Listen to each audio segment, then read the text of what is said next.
जय धर्मेश, जय सेवा, जय मल्हार, जय भीम, जय ज्योती। आज आपण नेमकं धनगर समाजाची फसवणूक कुठे झाली आणि कोण केली याच्यावर आपण जास्त चिंतनानं मनन करून आपण त्या योग्य ट्रॅकनं जाण्याचा प्रयत्न करू। बिल नंबर 8/1956 SC/ST अमेंडमेंट झाली आणि अमेंडमेंट झालेली आहेत आणि या अमेंडमेंटची कायद्यामध्ये रूपांतर करून त्याला बिल क्रमांक 63/1956 हा नंबर देऊन मंजूर झाले आणि 25 सप्टेंबर 1956 ला याच्यावर आदेश काढण्यात आला आणि 29 ऑक्टोबर 1956 ला याच्यावर मॉडिफिकेशन केलं, म्हणजे सुधारित आदेश लागू झाला आणि वरील बिल म्हणजे हे जे बिल व आदेश आणि मॉडिफिकेशन हे 1951च्या जनगणनेचा आधार घेऊन केलेला आहे। मग त्या 1951च्या जनगणनेचा आधार घेऊन जर सरकारनं हे बिल केलं आणि त्याला कायद्यामध्ये रूपांतर करून त्याचा अध्यादेश काढून ते लागू केलं आणि मग 1951चा ज्या 1951च्या जनगणनेनुसार धनगड या शब्दाचा आणि धनगड हा शब्द आला आणि तिथेच धनगराची फसवणूक झाली। आता मला तुम्ही सांगा, हा धनगड शब्द ज्या 1951च्या जनगणनेनुसार आला, परंतु त्यामध्ये सिपियन बेरात आजचे मध्य प्रदेश आणि तेव्हाचं बॉम्बे स्टेट आणि आजचं महाराष्ट्रातलं सरकार म्हणजे बॉम्बे या 1951च्या जनगणनेनुसार ना बॉम्बे स्टेटमध्ये आणि सिपियन बेरारमध्ये म्हणजे पूर्वीच्या मध्य प्रदेशमध्ये आणि आजच्या महाराष्ट्रामध्ये धनगड नावाची जनसंख्या म्हणजे लोकसंख्या दर्शवलीच नाही आणि मग ही लोकसंख्या दर्शवली नाही तरी पण या बिलामध्ये धनगड आला आणि मग या 1951च्या जनगणनेनुसार धनगराची लोकसंख्या त्याच्यामध्ये दर्शवली आहे आणि याच ठिकाणी घोळ झाला। आता मला तुम्ही सांगा, या जनगणनेला RGIची मान्यता आहे, मग या सर्व गोष्टीला जर मान्यता घेऊन सगळं केलं असेल, मग मला तुम्ही सांगा ही धनगर जमातीची फसवणूक केंद्र सरकारने केली नाही का? किंवा भारताच्या संविधानानुसार भारतातील सर्व जाती जमातीच्या नागरिकांची खऱ्या अर्थाने जबाबदारी ज्या पालकत्वाच्या भूमिकेतून ज्या प्रशासकीय अधिकारी पालक म्हणून आहेत त्यांनी तर ही फसवणूक केली नाही। मग यावर केंद्र सरकारने किंवा संविधानाचे जे पालक म्हणून जे अधिकारी आहे त्यांनी याच्यावर स्पष्टीकरण द्यावं। मुद्दा क्रमांक 1। मग जर याच्यावर स्पष्टीकरण जर नसेल दे तर मग शुद्ध धनगर समाजाची फसवणूक हे केंद्र सरकारने केलेली आहे। आता मुद्दा क्रमांक 2 पाहू आपण। 22/4/1980 ला भैयाराम मुंडा यांनी सुप्रीम कोर्टामध्ये केस दाखल केली होती, म्हणजे याच्या पहिलं।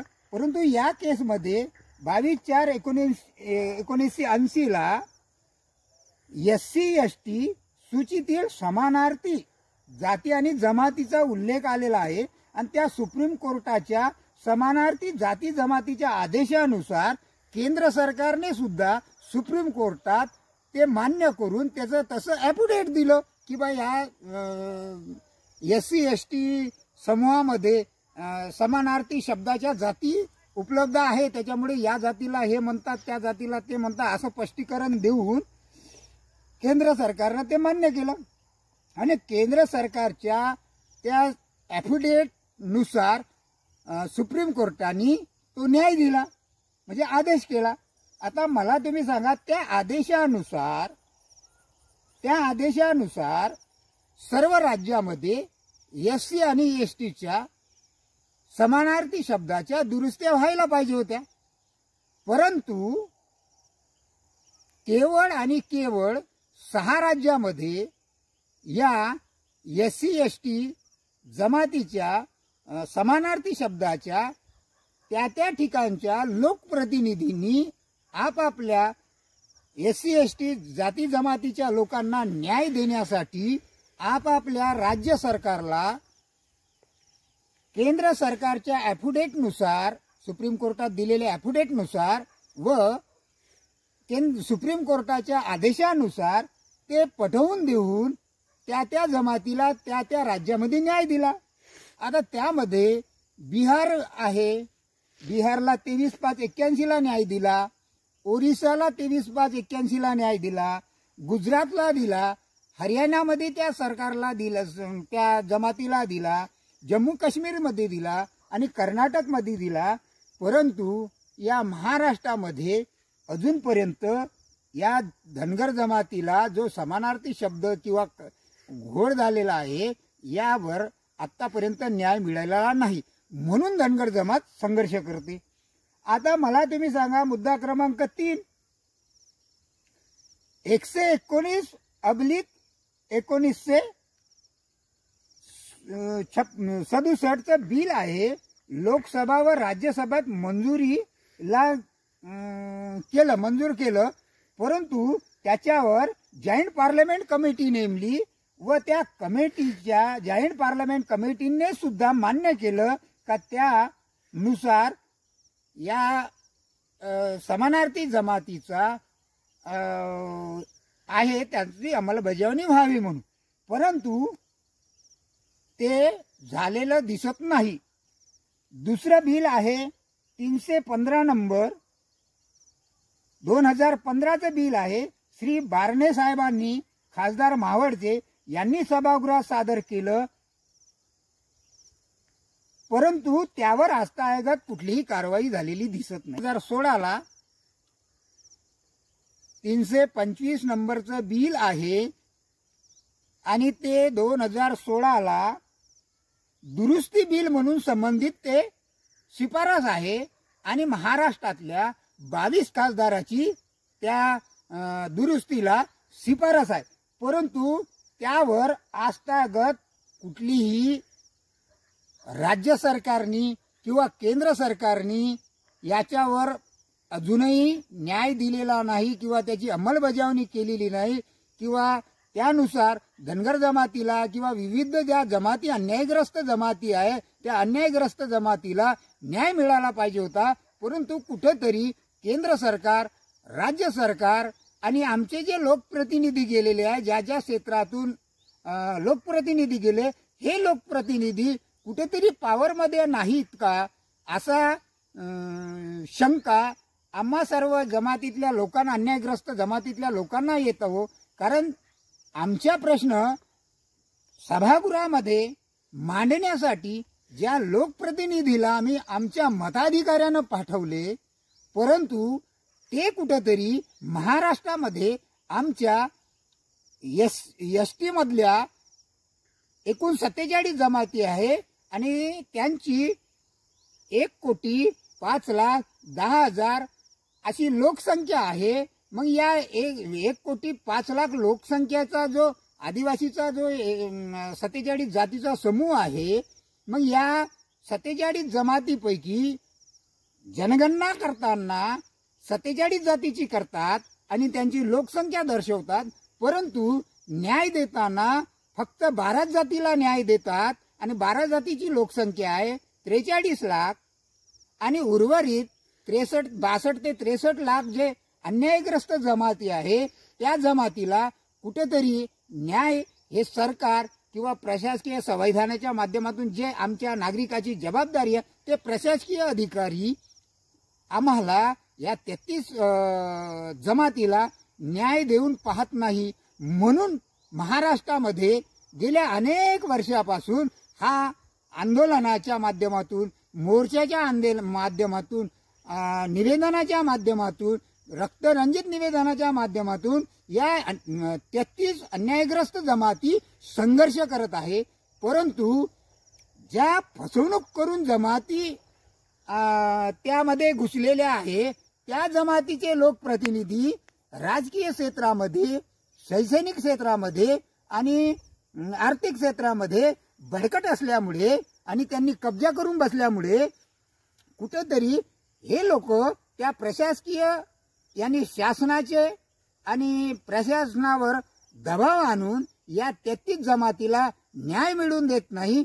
परंतु या भारतामध्ये जर भारत संविधानावर चालते आणि संविधान हे भारताचा गुरुग्रंथ आहे आणि जर गुरुग्रंथाच्या नुसार जर या नागरिकाची जबाबदारी जर संविधानाच्या नुसार त्या पालकत्वाच्या भूमिकेतून त्या प्रशासकीय अधिकाऱ्याची असतील तर मग त्या प्रशासकीय अधिकाऱ्यांनी यांचा दबावाखाली काम न करता या 33 जमातीला न्याय दिला पाहिजे। परंतु असं होत नाही। म्हणून कुठेतरी आमच्या 33 जमातीच्या लोकांनी एकत्र येऊन ज्या या भारताला, या भूमीला इंग्रजाच्या तावडीतून स्वातंत्र्य मिळवून देण्यासाठी पहिला लढा, पहिलं संघटन, पहिलं प्रशिक्षण संघटन त्या वीर बुधू भगतनं तयार केलं आणि तो धनगर पुत्र होता।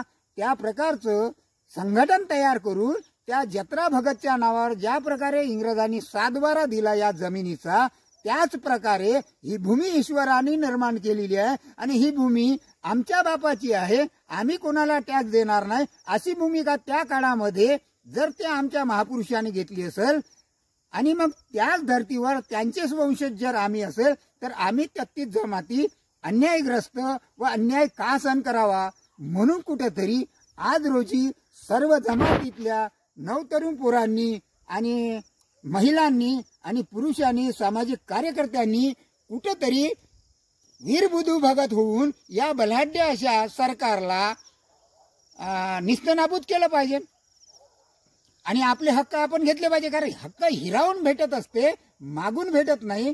गेल्या अनेक स्वातंत्र्यापासून आपण लढा लढतो, परंतु आपल्याला आपले हक्क अधिकार हे गेंड्याच्या कातडीचे लोक आपल्याला मिळू देत नाही। कारण ते यांचं 2 कुबड्यावर राज्यसत्ता चालते। एक कुबडी म्हणजे आपल्यामध्ये जाती जातीमध्ये तेढ निर्माण करणे, त्याच्यातून त्यांना राज्यसत्ता मिळतो आणि अंधविश्वास निर्माण केल्याने आपल्यामध्ये त्यांना पैसा मिळतो आणि या 2 कुबड्यामुळे यांच्याजवळ राज्यसत्ता आहे। कुठेतरी या 2 कुबड्या आमच्या सामाजिक कार्यकर्त्यांनी, नवतरुण मुलांनी आणि सुशिक्षित बांधवांनी लक्षात घेऊन या 2 कुबड्या यांच्या काढून घेतल्या पाहिजे आणि आमची सत्ता आपणच आणली पाहिजे आणि आपले न्याय आपणच घेतले पाहिजे अशी माझी तुम्हाला विनंती आहे।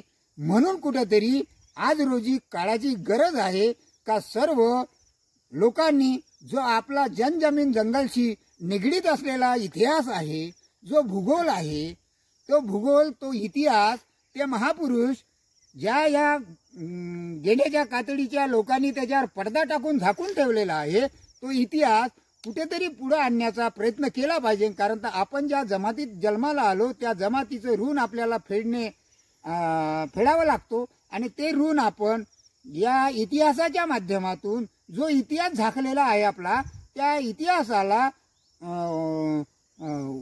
त्या इतिहासावरचा पडदा काढून लोकांसमोर खुलेआम मांडणे आणि त्यांचा प्रचार प्रसार करणे, त्या माध्यमातून आपण ते ऋण फेडू शकतो। म्हणून तुम्हाला माझी विनंती आहे, आता मी जे मुद्दे सांगितले, जे केंद्र सरकारने पारित केलेल्या बिलाबद्दल सांगितले, जे राज्य सरकारने घोड केला त्यांच्याबद्दल सांगितलं आणि जे सुप्रीम कोर्टाच्या आदेशानुसार जे आम्हाला मिळाले पाहिजे होतं ते आजपर्यंत मिळू दिलं नाही किंवा मिळालं नाही। मग हे सर्व गोष्टीला जिम्मेदार कोण आहे तर आपण जे प्रतिनिधी आपापल्या निर्वाचित क्षेत्रामध्ये असतील त्या लोकप्रतिनिधीला हे प्रश्न विचारून त्यांच्याकडून ते मान्य करून घ्यायला पाहिजे, किंवा मग त्यांना पुढील जे 5 वर्षाच्या नंतर पुन्हा आपल्याकडे येत असतात आणि काहीतरी आपल्याला फसवणुकीचं गांजर देऊन आपली फसवणूक करत असतात, या गेंड्याच्या कातडीच्या सरकारला हे ठामपणे प्रश्न विचारले पाहिजे. कुठेही त्यांचा झेंडा घेऊन धावू नये, कारण तर हे लढाई हक्काची आहे, स्वाभिमानाची आहे.